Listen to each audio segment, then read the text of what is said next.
Informasi lainnya pemirsa, Roy Suryo kembali mengajukan gugatan pra-peradilan untuk 5 kalinya. Dan kali ini pra-peradilan tersebut berkaitan dengan permintaan ganti kerugian atas proses hukum yang sebelumnya dinyatakan tidak sah.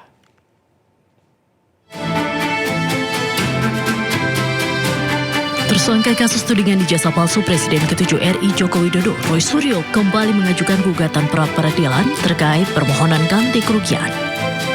Dalam pra-peradilan jilid ke-5 ini, Roy menarik Kementerian Keuangan sebagai pihak termohon.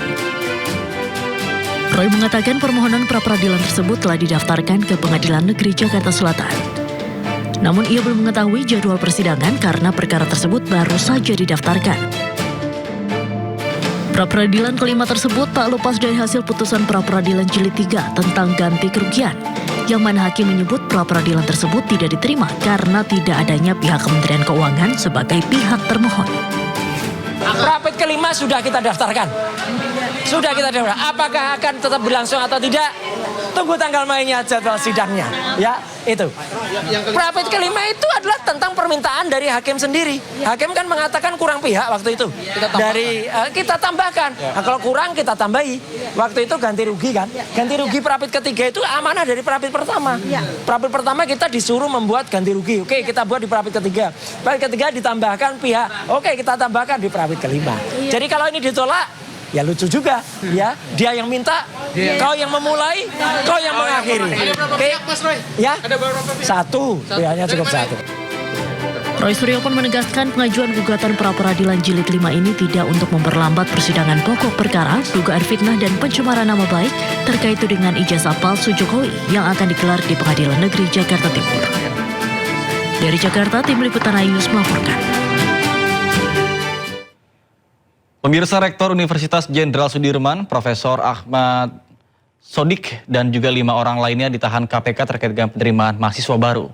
Uang ratusan juta rupiah disita diduga sebagai pelicin.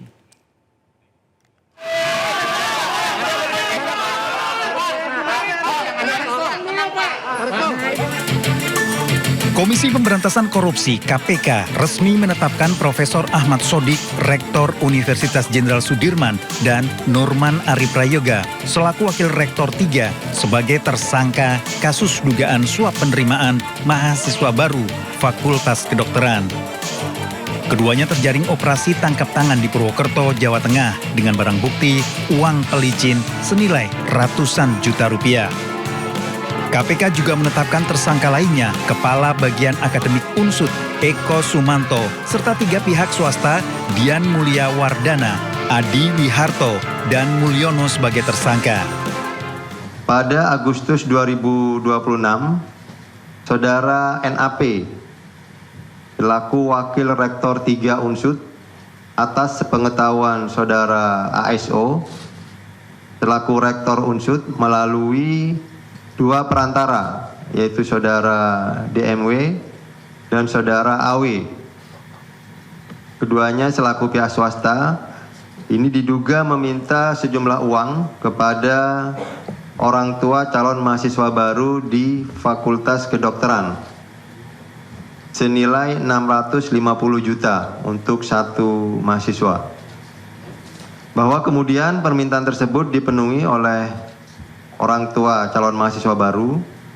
Namun demikian, setelah uang tersebut diberikan kepada 2 orang perantara tadi, DMW dan AW, anak-anak yang bersangkutan tadi yang calon mahasiswa justru dinyatakan tidak lulus seleksi mahasiswa baru di Universitas Jenderal Sudirman. KPK menduga adanya pemberian uang ratusan juta rupiah untuk bisa masuk menjadi mahasiswa Fakultas Kedokteran Universitas Jenderal Sudirman.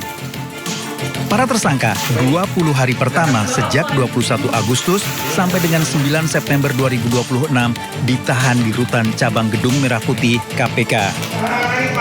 Kemana Pak? Statement Pak di pemeriksaan Pak. Sebelumnya 14 orang ditangkap KPK termasuk Rektor Unsud. Penyidik menangkap 12 orang di wilayah Purwokerto dan 2 orang di Jakarta. Benar bahwa KPK melakukan kegiatan penyelidikan tertutup di wilayah Purwokerto, Jawa Tengah di mana dalam kegiatan penyelidikan tersebut kemudian terjadi peristiwa tertangkap tangan terhadap terduga pelaku tindak pidana korupsi. Dalam rangkaian peristiwa tertangkap tangan tersebut, tim mengamankan sejumlah 14 orang. 12 orang diantaranya diamankan di Purwokerto dan 2 orang lainnya diamankan di Jakarta. Kemudian terhadap 2 orang yang diamankan di Jakarta langsung dilakukan permintaan keterangan di Gedung Merah Putih KPK, dan terhadap 12 orang yang diamankan di Purwokerto kemudian juga langsung dilakukan pemeriksaan awal di Polresta Banyumas. Kemudian dari 12 orang yang diamankan di wilayah Purwokerto tersebut, 7 orang diantaranya dibawa ke Jakarta untuk pemeriksaan lebih lanjut. Sehingga saat ini total ada 9 orang yang sedang dilakukan pemeriksaan secara intensif, masih di tahap penyelidikan, di mana dari 9 orang itu diantaranya adalah rektor, 2 wakil rektor dan juga pihak-pihak lainnya. Sebelumnya, sejumlah pejabat unsur menjalani pemeriksaan KPK di Mapolresta Banyumas. KPK juga memeriksa sejumlah orang dari luar Universitas Jenderal Sudirman. Diduga 73 kursi dari sekitar 245 kuota penerimaan mahasiswa baru jalur mandiri unsur tahun 2026 disiapkan untuk transaksi kepada calon mahasiswa dengan imbalan sejumlah uang. Tim Liputan iNews melaporkan. Terima kasih Anda masih bersama kami di Sindo Siang bersama saya Nata Arman. Pemirsa, sebuah bangunan rumah roboh dan juga menimbun ibu dan 2 anak-anaknya di kawasan Kebayoran Lama, Jakarta Selatan pada hari Sabtu malam.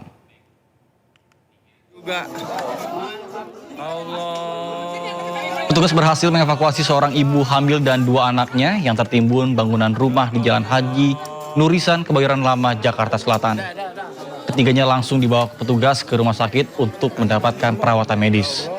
Belum diketahui penyebab robohnya bangunan tersebut. Bangunan tersebut roboh saat ketiganya sedang tertidur. Polisi pun sudah memasang garis polisi di lokasi kejadian.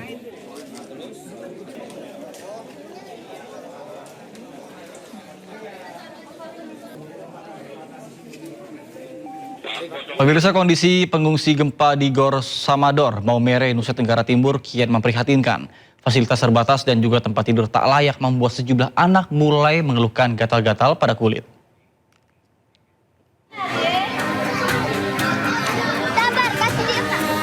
Hari-hari di pengungsian tak membuat warga bisa beristirahat dengan tenang. Di Gor Samador, ratusan pengungsi bertahan dengan fasilitas minim. Anak-anak, balita hingga lansia terpaksa tidur beralaskan tikar tanpa matras atau kasur lipat. Kondisi ini pun mulai berdampak pada kesehatan. Sejumlah anak-anak mengeluh gatal pada kulit akibat serangan serangga. Kalau untuk kebutuhan pokok untuk bayi balita belum dapat. Belum dapat ya? Alas tidur? Alas tidur sudah berupa tikar begini. Kalau untuk kasur tidak, karena biasa serangga juga naik jadi gatal-gatal. Oh, mulai terasa sakit ya? Biasa bintik-bintik juga pengaruh serangga tadi. Serangga. Para pengungsi berharap bantuan segera tiba. Bukan hanya alas tidur, tapi juga obat-obatan dan layanan medis.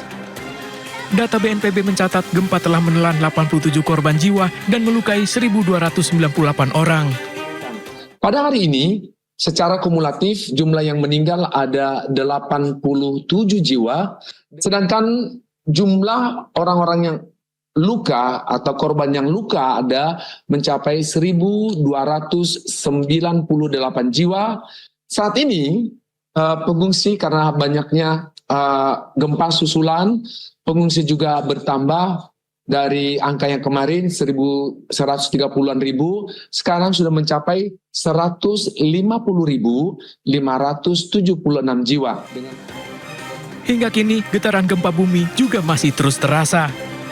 BNPB pun mencatat lebih dari 5.000 gempa susulan terjadi. Dari Sika, Joni Nura, iNews melaporkan.